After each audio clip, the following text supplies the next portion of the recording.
BRS అధినేత కేసీఆర్కు power commission నోటీసులు ఇచ్చింది. బీఆర్ఎస్ ప్రభుత్వ హయాంలో ఛత్తీస్గఢ్తో జరిగిన విద్యుత్ ఒప్పందాలలో తన పాత్రను తెలియచేయాలి అంటూ కేసీఆర్కు నోటీసులు జారీ చేసింది. జూన్ 15వ తేదీలోపు సమాధానం ఇవ్వాలని కోరింది. అయితే వివరణ ఇచ్చేందుకు జూలై 30 వరకు సమయం కావాలని కేసీఆర్ అడిగినట్టు తెలుస్తోంది. ఒకవేళ కేసీఆర్ ఇచ్చే వివరణను బట్టి నేరుగా విచారణకు పిలిచే అవకాశాలున్నాయి. ఆయన ఇచ్చే సమాధానం సంతృప్తిగా లేకపోతే ప్రత్యక్ష విచారణకు పిలుస్తామని పవర్ కమిషన్ సంకేతాలిస్తోంది. గత బీఆర్ఎస్ ప్రభుత్వ హయాంలో విద్యుత్ కొనుగోళ్లలో అవకతవకలు జరిగాయని పేర్కొంటూ జస్టిస్ నరసింహారెడ్డి నేతృత్వంలోని జ్యుడిషియల్ కమిషన్ నియమించింది తెలంగాణ సర్కార్. ఈ క్రమంలో విచారణ చేపట్టిన పవర్ కమిషన్ గత 2 రోజులుగా బీఆర్ఎస్ హయాంలో పనిచేసిన కొందరు అధికారుల్ని విచారణకు పిలిచి కీలక అంశాలపై ప్రశ్నించింది. నిన్న మాజీ సీఎండీ ప్రభాకర్ రావును ప్రశ్నించిన జస్టిస్ నరసింహారెడ్డి ఇవాళ మాజీ సీఎం కేసీఆర్కు నోటీసులు ఇచ్చారు. మరింత సమాచారం మా ప్రతినిధి శ్రవణ్ అందిస్తారు. శ్రవణ్, ఏకంగా 45 డేస్ టైం అడిగారు. దీనికి కమిషన్ ఒప్పుకుంటుందా? అండ్ ఇప్పటిదాకా ఎంక్వైరీ చేసిన అధికారుల నుంచి వచ్చిన ఇన్పుట్స్ని బట్టి ఇన్సైడ్ ఇన్ఫర్మేషన్ ఏమైనా తెలుస్తోందా? తెలంగాణలో పవర్ పర్చేజ్కి సంబంధించిన జరిగిన ఒప్పందాల్లో దాంతోపాటుగా భద్రాద్రి పవర్ స్టేషన్, అలాగే Yadadri power station, thermal power station, ఈ 2 పవర్ స్టేషన్లు ఛత్తీస్గఢ్తో జరిగిన పవర్ ఒప్పందం. దీంట్లో అవకతవకలు జరిగాయని భావించిన ప్రభుత్వం న్యాయ విచారణ కోరటంతో జస్టిస్ ఎల్ నరసింహారెడ్డి అధ్యక్షతన సింగిల్ బెంచ్తో ఒక కమిషన్ ఏర్పాటు చేసింది. అందులో భాగంగానే కమిషన్ పలువురు విద్యుత్ అధికారులకు, ఎనర్జీ డిపార్ట్మెంట్కి సంబంధించిన ఉన్నత స్థాయి అధికారులతో పాటు అందరికీ కూడా నోటీసులు జారీ చేసింది. అందులో భాగంగానే అప్పటి ముఖ్యమంత్రి, మాజీ ముఖ్యమంత్రి కే చంద్రశేఖరరావు కూడా నోటీసులు ఇవ్వడం జరిగింది. ఏప్రిల్లో నోటీసులు సర్వ్ చేసినట్టుగా తెలుస్తోంది. మొత్తం 25 మందికి నోటీసులు సర్వ్ చేస్తే అందులో మాజీ ముఖ్యమంత్రి కేసీఆర్ కూడా ఉన్నారు. అయితే ఈ విచారణలో భాగంగా అధికారుల నుంచి సమాచారం సేకరిస్తున్నప్పుడు అసలు ఏదైనా పవర్ పర్చేజ్కి సంబంధించిన ఒప్పందాలు కానీ, కొత్త పవర్ ప్లాంట్లు, పవర్ స్టేషన్లు నిర్మించేటప్పుడు జెన్కో సంప్రదింపులు జరుపుతుంది, ఏదైనా మొత్తం వ్యవహారాలను చూస్తుంది. కానీ జెన్కోకు సంబంధం లేకుండానే అప్పటి ప్రభుత్వాలే ఈ 3 నిర్ణయాలంటే యాదాద్రి పవర్ ప్లాంట్ని, భద్రాద్రి థర్మల్ పవర్ని, ఛత్తీస్గఢ్తో పవర్ ఒప్పందానికి సంబంధించిన మాత్రం అప్పటి ప్రభుత్వం మాత్రమే నిర్ణయం తీసుకుంది. జెన్కోకు సంబంధం లేకుండా పై అధికారుల లేదంటే పైన ఉన్న ప్రభుత్వాలు చెప్పినట్టుగానే మేము నడుచుకున్నాం తప్ప అందులో మా పాత్ర లేదు అన్నట్టుగా చేసి నిన్న మాజీ సీఎండీ అంటే 2014 నుంచి కూడా మొన్నటి వరకు కాంగ్రెస్ ప్రభుత్వం వచ్చే వరకు ఎనర్జీ డిపార్ట్మెంట్కి ఎండీగా ఉన్న, సీఎండీగా ఉన్న ప్రభాకర్ రావును కూడా విచారించడం జరిగింది. అందులో చాలా విషయాలను ప్రభాకర్ రావు నుంచి సేకరించింది, మరికొన్ని విషయాలు కూడా సేకరించే అవకాశం ఉంది. ముఖ్యంగా ఛత్తీస్గఢ్తో జరిగిన పవర్ ఒప్పందం సంబంధించిన అంశం ఏదైతే ఉందో 2014లో అత్యవసర పరిస్థితుల్లో పవర్కి సంబంధించి ఛత్తీస్గఢ్ ప్రభుత్వంతో కొనుగోలుకు ఒప్పందం జరిగింది. అయితే కమిషన్ విచారణ జరుపుతున్న టైంలో 2014లో ఒప్పందం జరిగితే అసలు ఛత్తీస్గఢ్ నుంచి తెలంగాణకి పవర్ని అమ్మకానికి ఛత్తీస్గఢ్ ప్రభుత్వం దగ్గర అసలు పవర్ లేనే లేదు, అసలు పవర్ స్టేషన్ కూడా లేదు. అక్కడ పవర్ లేకుండానే అత్యవసరంగా దాంతో ఛత్తీస్గఢ్ నుంచి మాత్రమే పవర్ కొనుగోలు చేయడానికి ఒప్పందం చేసుకున్నారు. ఒప్పందం జరిగిన తర్వాతనే ఛత్తీస్గఢ్ ప్రభుత్వం అక్కడ ఒక పవర్ ప్లాంట్ను నిర్మించింది. దాని తర్వాత 2017లో పవర్ని తెలంగాణకి సప్లై చేసింది. మొత్తం మొదట 1000 మెగావాట్లు, ఆ తర్వాత ఇంకో 1000, మొత్తం 2000 మెగావాట్లకు సంబంధించి ఛత్తీస్గఢ్ ప్రభుత్వంతో ఒప్పందం జరిగితే కనీసం 2017లో అంటే 2014 నుంచి 2017 వరకు 3-4 ఏళ్ల తర్వాత కనీసం మొదట ఒప్పందం ప్రకారం 1000 మెగావాట్ల విద్యుత్ను కూడా ఛత్తీస్గఢ్ ప్రభుత్వం నుంచి ఇక్కడికి సప్లై జరగలేదు. ఇది ప్రధానంగా ఇక్కడ ఎందుకు అంటే అధికారులు చెప్పినప్పుడు విద్యుత్ కొనుగోలు విద్యుత్కి సంబంధించి తీవ్రమైన లోటు ఉండటంతో అత్యవసర పరిస్థితుల్లో ఈ ఒప్పందాలు జరిగాయని చెప్తున్నారు. కానీ అసలు ఛత్తీస్గఢ్లో పవర్ ప్లాంటే లేనప్పుడు, పవర్ లేనప్పుడు ఎట్లా కొనుగోలు చేయడానికి ఒప్పందం చూసుకుని ఇందులో అత్యవసరంగా తొందరపడి చేసేది ఉంది. చాలా ఆలస్యం జరిగింది కదా. ఇంత సమయం ఉన్నప్పుడు ఓపెన్ మార్కెట్లో బిడ్లను నిర్వహించి ప్రభుత్వానికి ఎవరైతే చాలా తక్కువగా పవర్ని సప్లై చేస్తారో వాళ్ళ నుంచే కాకుండా అసలు పవర్ ప్లాంటే లేని ఛత్తీస్గఢ్ నుంచి ఎందుకు కొనుగోలు చేశారన్నప్పుడు ఇందులో పూర్తిగా కూడా జెన్కోకు కానీ అధికారులకు కానీ ప్రమేయం పూర్తిగా లేదు. పూర్తిగా ప్రభుత్వాలు తీసుకున్న నిర్ణయం అని అధికారులు చెప్పిన వివరణ ప్రకారమే జస్టిస్ ఎల్ నరసింహారెడ్డి మాజీ ముఖ్యమంత్రి కేసీఆర్కి నోటీసును సర్వ్ చేశారు. ఈ నెల 15లోగా వివరణ ఇవ్వాలని కేసీఆర్కి నోటీసులు ఇస్తే కేసీఆర్ జూలై 30 తారీఖు వరకు సమయం కావాలని కోరటం జరిగింది. కానీ ఈ కమిషన్ మాత్రం ఈ నెల 15 లోపు సమాధానం వస్తే ఖచ్చితంగా దానికి విచారణ వేగవంతం జరగడానికి అవకాశం ఉంటుందని భావిస్తుంది. ఒకవేళ కేసీఆర్ నుంచి వచ్చిన రిప్లై సంతృప్తికరంగా ఉంటే ఓకే, సంతృప్తికరంగా లేదని జస్టిస్ ఎల్ నరసింహారెడ్డి భావిస్తే మాత్రం ఖచ్చితంగా ఏ స్థాయి అధికారినైనా విచారణకు అంటే ప్రత్యక్షంగా వచ్చి విచారణకు హాజరు కావాలని ఆదేశించే అవకాశం ఉంది. కాబట్టి ఇందులో ఎవరిని కూడా మినహాయించేది లేదు. అందులో గత ప్రభుత్వంలో ఉన్న అధికారులు అయ్యుండొచ్చు, మంత్రులు అయ్యుండొచ్చు, ముఖ్యమంత్రి అయ్యుండొచ్చు, ఏ స్థాయి అధికారైనా ఖచ్చితంగా పిలుస్తామని చెప్పింది. దీంతో పాటు భద్రాద్రి, యాదాద్రి 2 పవర్ ప్లాంట్లలో కూడా అవకతవకలు జరిగే అత్యధిక ఖర్చును వెచ్చించి తక్కువ ఖర్చు వెచ్చించే అవకాశం ఉన్నా కూడా ఎందుకు ఇంత ఖర్చు వెచ్చించి 2 ప్లాంట్లను నిర్మించారని మొత్తం ఈ 3 అంశాల మీద సంబంధించి జస్టిస్ ఎల్ నరసింహారెడ్డి ఈ నెలాఖరులోగా విచారణ పూర్తి చేయాలని చూస్తున్నారు. కానీ కేసీఆర్ మాత్రం మరో నెల రోజులు సమయం కోరటంతో విచారణ ఎటువైపు వెళుతుంది, ఎటువంటి సమాధానం వస్తుంది, సమాధానానికి సంతృప్తి చెందుతుందా లేదా అనేది కూడా తదుపరిగా తెలియాల్సిన అంశం. చంద్రబాబు టైం వచ్చేసింది. నవ్యాంధ్రను మరోసారి పాలించేందుకు రంగం సిద్ధమైంది. ఏపీ సీఎంగా రేపే ప్రమాణ స్వీకారం చేయబోతున్నారు టీడీపీ అధినేత చంద్రబాబు నాయుడు. రేపు ఉదయం 11:27 ముఖ్యమంత్రిగా 4వ ప్రమాణ స్వీకారం చేయబోతున్నారు. దీంతో ఈ ప్రమాణ స్వీకార మహోత్సవాన్ని చాలా గ్రాండ్ గా ప్లాన్ చేస్తున్నారు. గన్నవరం ఎయిర్పోర్ట్ సమీపంలో ఉన్న కేసరపల్లిలోని ఐటీ పార్క్ లో ఏర్పాట్లన్నీ పూర్తయ్యాయి. ఈ కార్యక్రమానికి ప్రధాని నరేంద్ర మోదీతో పాటు కేంద్ర హోంమంత్రి అమిత్ షా, పలువురు సినీ రాజకీయ ప్రముఖులు హాజరు కాబోతున్నారు. 14 ఎకరాల్లో ఈ ప్రమాణ స్వీకార కార్యక్రమం జరగనుంది. దాదాపు 2 లక్షల మంది కూర్చొని ప్రమాణ స్వీకారాన్ని తిలకించేలా ఏర్పాట్లు చేశారు. వర్షం కురిసినా ఇబ్బంది లేకుండా ఏర్పాట్లు చేశారు. చంద్రబాబు ప్రమాణ స్వీకార కార్యక్రమానికి ప్రధానితో పాటు కేంద్ర మంత్రులు, వివిధ రాష్ట్రాల ముఖ్యమంత్రులు కూడా హాజరు కానుండడంతో భారీ భద్రతను ఏర్పాటు చేస్తున్నారు. ఇందుకోసం 10,000 మంది పోలీసులతో భారీ బందోబస్తును ఏర్పాటు చేశారు.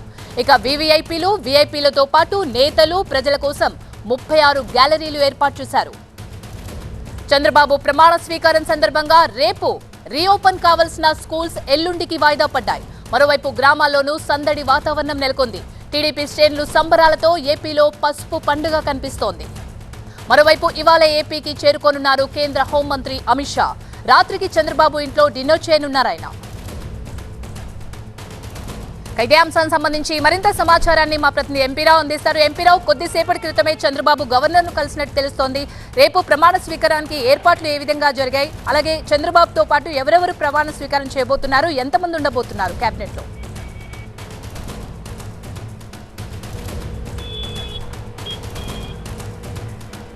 రేపు ఉదయం 11:27 ముఖ్యమంత్రిగా చంద్రబాబు ప్రమాణ స్వీకారం చేయబోతున్నారు. అయితే చంద్రబాబుతో పాటు ఎంతమంది చేస్తారు అనే దాని మీద ఇంకా స్పష్టత రావాల్సి ఉంది. ఇప్పటివరకైతే మనకు అందుతున్నటువంటి సమాచారం ప్రకారం అయితే పూర్తి క్యాబినెట్ అయితే ఒక 25 మంది మంత్రులకు అవకాశం ఉంటుంది. కానీ ఒక 20 నుంచి 22 మంది, దాదాపుగా ఒక 20 మంది మంత్రులు రేపు ప్రమాణ స్వీకారం చేస్తారని చెప్పి కూడా తెలుగుదేశం పార్టీ వర్గాల నుంచి మనకు అందుతున్నటువంటి సమాచారం. అయితే చంద్రబాబు ముఖ్యమంత్రిగా ప్రమాణ స్వీకారం చేస్తారు. పవన్ కళ్యాణ్కు దాదాపుగా ఉప ముఖ్యమంత్రి పదవితో పాటుగా ఒక కీలకమైనటువంటి పోర్ట్ఫోలియో కూడా ఇస్తున్నట్లుగా మనకు తెలుస్తుంది. అయితే ఉప ముఖ్యమంత్రిగా కూడా రేపు పవన్ కళ్యాణ్ ప్రమాణ స్వీకారం చేయబోతున్నారు. వారితో పాటుగా మరి క్యాబినెట్లో ఉండేటటువంటి మంత్రులందరూ కూడా దాదాపుగా ఒక 20 మంది మంత్రులు కూడా రేపు ప్రమాణ స్వీకారం చేయనున్నారు. ప్రమాణ స్వీకారానికి సంబంధించి భారీగా ఏర్పాట్లు కూడా చేస్తున్నారు. ఎందుకంటే ఈ ప్రమాణ స్వీకార కార్యక్రమానికి ప్రధాని నరేంద్ర మోడీతో పాటుగా అమిత్ షా, నడ్డా వంటి బీజేపీ అగ్రనేతలు, అలాగే పలు రాష్ట్రాల ముఖ్యమంత్రులతో పాటుగా వివిధ రంగాలకు చెందినటువంటి ప్రముఖులందరూ కూడా భారీగా హాజరవుతున్నారు. కాబట్టి కట్టుదిట్టమైనటువంటి ఏర్పాట్లు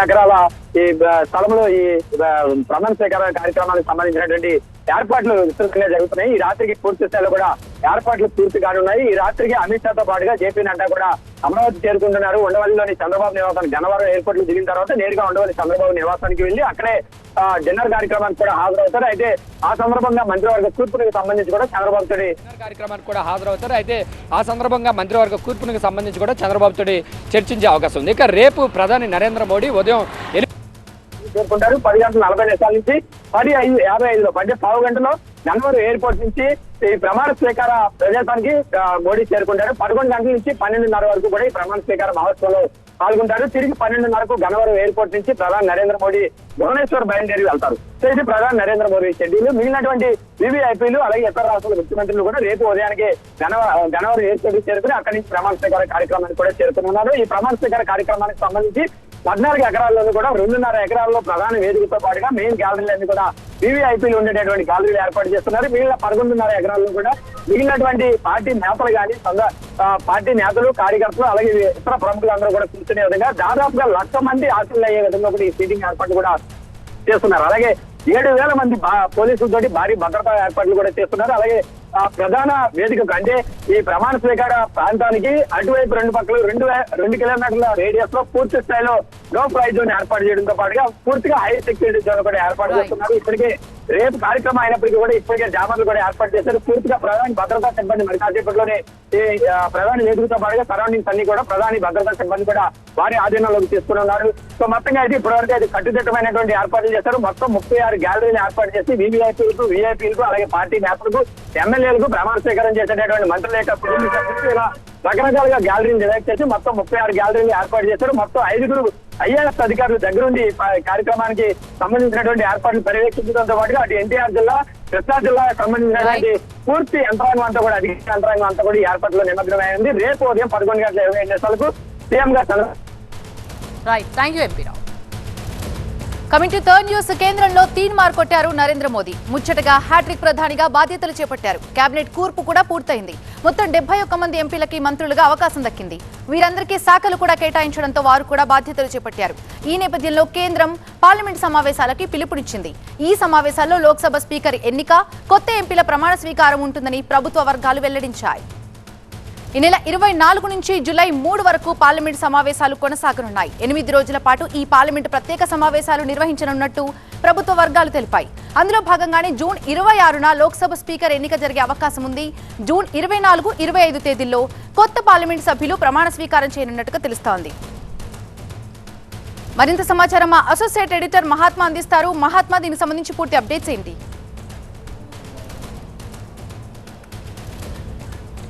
ఈ నెల 24 నుంచి జూన్ 3వ తారీఖు వరకు మొత్తం 8 రోజుల పాటు ప్రత్యేక పార్లమెంటు సమావేశాలు నిర్వహించాలని ప్రభుత్వం నిర్ణయించింది. ఎందుకంటే 18వ లోక్సభకి ఎన్నికలు పూర్తయి లోక్సభ సభ్యులందరూ గెలుపొంది వచ్చి ఉన్నారు. వారికి ప్రమాణ స్వీకారం చేయించాల్సి ఉంటుంది. అదే సమయంలో కొత్త లోక్సభ స్పీకర్ని కూడా ఎన్నుకోవాల్సి ఉంటుంది.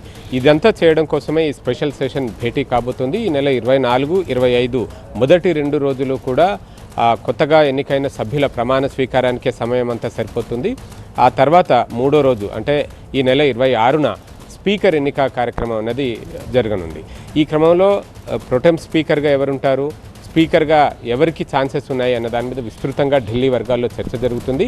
సాధారణంగా ఇప్పటిదాకా అనుసరిస్తున్న సాంప్రదాయం ప్రకారం అయితే ప్రొటెం స్పీకర్గా అంటే ఈ సభ్యులతోటి ప్రమాణ స్వీకారం చేయించేది ప్రొటెం స్పీకర్గా ఉండేది senior most member of the house pro tem స్పీకర్గా ఉండడం మనం ఆనవాయితీగా చూస్తూ వస్తున్నాం. ఆ పద్ధతి ప్రకారం చూస్తే ఇప్పుడున్న ఈ కొత్త సభలో ఎల్ వీరేందర్ కుమార్ అలాగే కొడిక్కునల్ సురేష్ ఈ ఇద్దరు సభ్యులు 8వ పర్యాయం గెలుపొంది పార్లమెంట్కు వచ్చారు, లోక్సభకు వచ్చారు. ఇద్దరికీ కూడా సేమ్ సీనియారిటీ ఉంది. అయితే అందులో వీరేందర్ కుమార్ బీజేపీ తరఫున ఉండగా ఆయన్ను ఈసారి కేంద్ర మంత్రివర్గంలోకి తీసుకున్నారు. ఆయన కేంద్ర మంత్రివర్గంలో ఉన్న నేపథ్యంలో మరి కాంగ్రెస్కి చెందిన కొడిక్కునెల్ సురేష్ తోటి ఈ ప్రొటెం స్పీకర్ 2 రోజుల ప్రమాణ స్వీకార కార్యక్రమాన్ని నిర్వహింపజేస్తారా, లేదు అంటే ఆయన తర్వాత సీనియర్గా ఉన్న ఇంకెవరైనా బీజేపీ సభ్యుడితోటి ప్రొటెం స్పీకర్గా చేయిస్తారా అన్నది మనం ఎదురు చూడాల్సి ఉంటుంది. ఎందుకంటే ఇది సాంప్రదాయమే, ఖచ్చితమైన నిబంధన ఏం లేదు. సీనియర్ మోస్ట్ ఖచ్చితంగా ఆయనే ప్రొటెం స్పీకర్గా ఉండాలన్న నిబంధన అయితే ఎక్కడా లేదు. కాబట్టి అది అధికార వర్గం ఇష్టం. ఇకపోతే స్పీకర్ రేస్లో 2019 నుంచి 24 వరకు స్పీకర్గా ఉన్న ఓం బిర్లాతో పాటుగా మరికొంతమంది పేర్లు వినిపిస్తున్నాయి. ఆ క్రమంలో భారతీయ జనతా పార్టీ ఆంధ్రప్రదేశ్ అధ్యక్షురాలు దగ్గుబాటి పురంధేశ్వరి పేరు కూడా బలంగా వినిపిస్తోంది. దక్షిణ భారతదేశానికి చెందిన నేత కావడం, మహిళ కావడం, నారీ శక్తి నినాదంతో ప్రధాని నరేంద్ర మోదీ ఈ ఉమెన్ రిజర్వేషన్ బిల్లుని గతంలో పాస్ చేశారు. అలాగే భారత రాష్ట్రపతిగా మహిళ ఉన్నారు. ఇప్పుడు స్పీకర్గా కూడా మహిళను పెట్టాలి అన్న ఆలోచన ఉంటే గనక ఆ క్రమంలో పురంధేశ్వరే ప్రధానంగా ముందు వరుసలో మనకు కనిపిస్తూ ఉన్నారు. ఆమె గతంలో కేంద్ర మంత్రిగాను పనిచేశారు, సహాయ మంత్రిగా యూపీఏ ప్రభుత్వ హయాంలో. ఆ తర్వాత భారతీయ జనతా పార్టీలో గత సుదీర్ఘకాలంగా పనిచేస్తూ వస్తున్నారు. ప్రస్తుతం ఆంధ్రప్రదేశ్ రాష్ట్ర అధ్యక్షురాలుగాను ఉన్నారు. రాజమండ్రి నుంచి ఎంపీగా గెలుపొంది ఉన్నారు. అయితే కేంద్ర మంత్రివర్గంలో ఆమెకు చోటు లభించలేదు. ఇతర సోషల్ ఈక్వేషన్స్ని దృష్టిలో పెట్టుకుని, సామాజిక సమీకరణాలను దృష్టిలో పెట్టుకుని ఆమెకు ఆ చోటు లభించలేదు. కాబట్టి స్పీకర్ పదవి ఇచ్చి ఆమె సీనియారిటీని ఆ రకంగా ఉపయోగించుకుంటారు అన్న ఒక విశ్లేషణ ఒకవైపు కనిపిస్తూ ఉంది. అయితే భారతీయ జనతా పార్టీ ఎప్పుడూ కూడా అనూహ్య నిర్ణయాలు తీసుకుంటూ ఉంటుంది. 2019లో సైతం ఓం బిర్లాను స్పీకర్ని చేస్తారని ఏ ఒక్కరూ ఊహించలేకపోయారు. అనేక మంది పేర్లు చర్చకు వచ్చినప్పటికీ అనూహ్యంగా ఓం బిర్లాను తెర మీదకి తీసుకొచ్చింది. కాబట్టి ఈసారి బీజేపీ అలాగే ఇంకెవరినైనా కొత్తగా అనూహ్యంగా తెర మీదకి తీసుకొస్తుందా, లేదంటే పురంధేశ్వరికే స్పీకర్ పదవిని అప్పజెప్తుందా అన్నది మనకు మరికొద్ది రోజుల్లో క్లారిటీ రానుంది. Right, thank you Mahatma. వైద్య విద్యలో ప్రవేశాల కోసం నిర్వహించే నీట్ పేపర్ లీక్ తో పాటు ఫలితాల వివాదం తీవ్ర దుమారం రేపుతోంది. నీట్ ఎగ్జామ్ రద్దు చేసి మళ్లీ నిర్వహించాలంటూ దాఖలైన పిటిషన్ పై విచారణ జరిపిన సుప్రీంకోర్టు కీలక వ్యాఖ్యలు చేసింది. నీట్ పరీక్షను రద్దు చేయడం అంత సులువు కాదని పేర్కొంది. అలాగే కౌన్సిలింగ్ ప్రక్రియపై స్టేకు సుప్రీంకోర్టు నిరాకరించింది. లీకేజ్ ఆరోపణలపై కేంద్ర ప్రభుత్వంతో పాటు పరీక్ష నిర్వహించిన నేషనల్ టెస్టింగ్ ఏజెన్సీకి సుప్రీంకోర్టు నోటీసులు జారీ చేసింది. సమాధానం వచ్చిన తరువాత కేసు తదుపరి విచారణను జూలై 8న చేపడతామని కోర్టు స్పష్టం చేసింది. మరోవైపు ఈ వ్యవహారంలో పారదర్శకత పాటించలేదని, దీనికి సంబంధించి సమాధానాలు కావాలని పిటిషనర్ వాదించారు. దీనికి సంబంధించిన వివరాలు అందించడానికి విద్యాసాగర్ లైవ్ లో సిద్ధంగా ఉన్నారు. విద్యాసాగర్, కేంద్ర ప్రభుత్వంతో పాటు నేషనల్ టెస్టింగ్ సెంటర్ కి ఏజెన్సీకి సుప్రీంకోర్టు ఇచ్చిన నోటీసుల్లో ఏమనుంది, సుప్రీంకోర్టు ఏమని పేర్కొంది? ఇప్పుడు దేశవ్యాప్తంగా కూడా లక్షలాది మంది వైద్య విద్య కోసం ఎదురు చూస్తున్నటువంటి విద్యార్థులకు నీట్ పరీక్షలో జరిగినటువంటి అవకతవకల అంశం కొంత గందరగోళంగా మారింది. ఎందుకంటే మే 5వ తేదీన నిర్వహించినటువంటి నీట్ ఎగ్జామ్కు సంబంధించి దాదాపు దేశవ్యాప్తంగా 23 లక్షల మంది ఈ పరీక్ష రాశారు. వారి భవితవ్యం అంతా కూడా మెడికల్ కోర్సులో ఎంట్రన్స్ కోసం ఎదురు చూస్తున్నటువంటి సమయంలో జూన్ 4వ తేదీన వెలువడినటువంటి ఫలితాలు ఏవైతే ఉన్నాయో అందరినీ కూడా అవాక్కు గురి చేశాయని చెప్పాలి. ముఖ్యంగా పరీక్ష ఫలితాలకు సంబంధించినటువంటి పెద్ద ఎత్తున అవకతవకలు జరిగాయనటువంటి ఆరోపణలు వెలువెత్తుతున్నాయి. దాంతోపాటు పేపర్ లీకేజీ కూడా జరిగిందంటూ ఇప్పటికే పలు రాష్ట్రాల్లో కూడా కేసులు నమోదైనటువంటి పరిస్థితి. ఈ నేపథ్యంలోనే సుప్రీంకోర్టులో కూడా పలువురు పిటిషన్ దాఖలు చేశారు.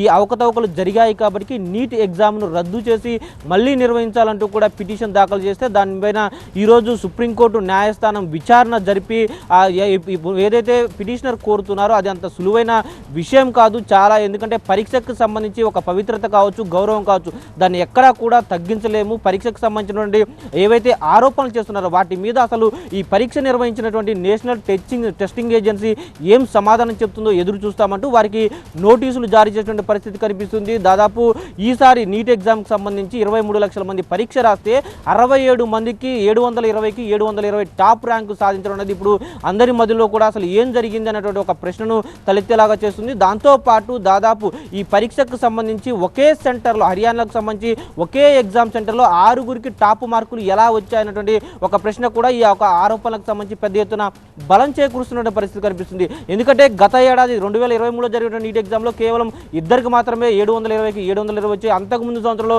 అసలు ఎవరికి కూడా అన్ని 720కి 720 రాలేదు. కానీ ఇప్పుడు 67 మందికి ఒకేసారి టాప్ ర్యాంకులు రావడం, దాంట్లో కూడా ఒకే సెంటర్లో ఉన్న వారికి రావడంతో పెద్ద ఎత్తున ఇది పొలిటికల్ టర్న్ కూడా తీసుకుంది. ఆ తర్వాత విద్యార్థి సంఘాలు కావచ్చు, విద్యా నిపుణులు కావచ్చు, వీరంతా కూడా పలు అనుమానాలు వ్యక్తం చేస్తున్నారు. ఈ నేపథ్యంలోనే ఇప్పటికే నీట్ నేషనల్ టెస్టింగ్ ఏజెన్సీ ఒక కమిటీని కూడా ఏర్పాటు చేసింది.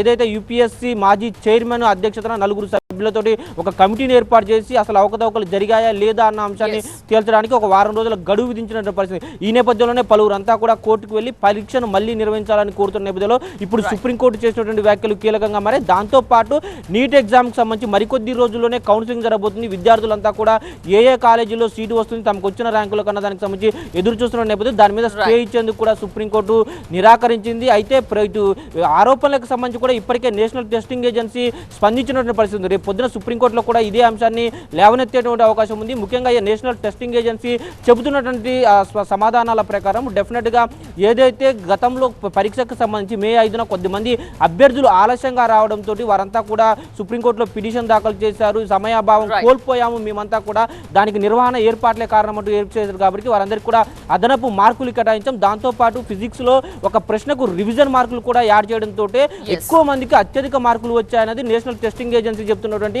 సమాధానం. ఈ నేపథ్యంలోనూ వీటన్నిటిని పరిశీలనలోకి తీసుకున్న తర్వాత సుప్రీంకోర్టు ఎలా సమాధానం చెప్తుందో ఎదురు చూడాల్సిన పరిస్థితి.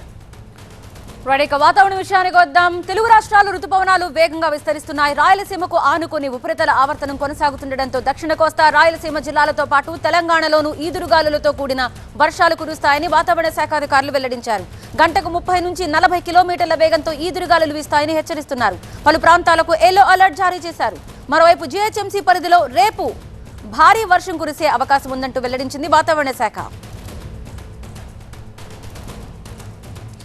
మరింత సమాచారం మా ప్రతినిధి ఖాజా లైవ్ లో అందించడానికి సిద్ధంగా ఉన్నారు. Vote you Khaja. 3 రోజుల ముందుగానే రాయలసీమలోకి ప్రవేశించిన నైరుతి రుతుపవనాలు 2 తెలుగు రాష్ట్రాల్లో క్రమంగా విస్తరిస్తున్నాయి. ఇది ఏపీతో పోలిస్తే తెలంగాణలో మరింత చురుగ్గా ముందుకు వెళ్తున్నాయి. ప్రస్తుతానికి ఉత్తర అరేబియాతో పాటు ఛత్తీస్గఢ్, తెలంగాణ ప్రాంతాల్లో ఈ నైరుతి ఋతుపవనాలు కొంతమేర వరకు విస్తరించి 2-3 రోజుల్లో తెలంగాణ, ఏపీ వ్యాప్తంగా ఋతుపవనాలు విస్తరించే అవకాశం ఉందని వాతావరణ శాఖ అంచనా వేస్తుంది. దీనికి తోడు రాయలసీమకు ఆనుకుని మరాఠవాడ పరిసర ప్రాంతాలపై ఒక ఉపరితల ఆవర్తనం కొనసాగుతుంది. దీంతో తెలంగాణలో చాలా ప్రాంతాల్లో ఓ మోస్తరు వర్షాలు కురుస్తున్నాయి. ప్రధానంగా వికారాబాద్, రంగారెడ్డి, సంగారెడ్డితో పాటు మేడ్చల్, మహబూబ్ నగర్, నల్గొండ పరిసర ప్రాంతాల్లో ఓ మోస్తరు వర్షాలు కురుస్తున్నాయి. చాలా చోట్ల ముసురు వాతావరణం ఉంది. ఇప్పటికే మేడ్చల్ జిల్లా కీసర, గట్కేసర మండలాల్లో ఓ మోస్తరు వర్షాలు కురిస్తే చాలా చోట్ల విద్యుత్ కూడా అంతరాయం ఏర్పడింది. చాలా చోట్ల ఎదురుగాలతో కూడిన వర్షం కూడా కురుస్తుంది. మరోవైపు ఏపీలో ఈ రోజు నుంచి 4 రోజుల పాటు అంటే 15వ తేదీ వరకు కొన్ని ప్రాంతాల్లో ఓ మోస్తరు వర్షాలు కురిస్తే ప్రధానంగా దక్షిణ కోస్తా రాయలసీమల్లో తేలికపాటి వర్షాలు కురుస్తాయని వాతావరణ శాఖ వెల్లడించింది. అంటే 15వ తేదీ తర్వాత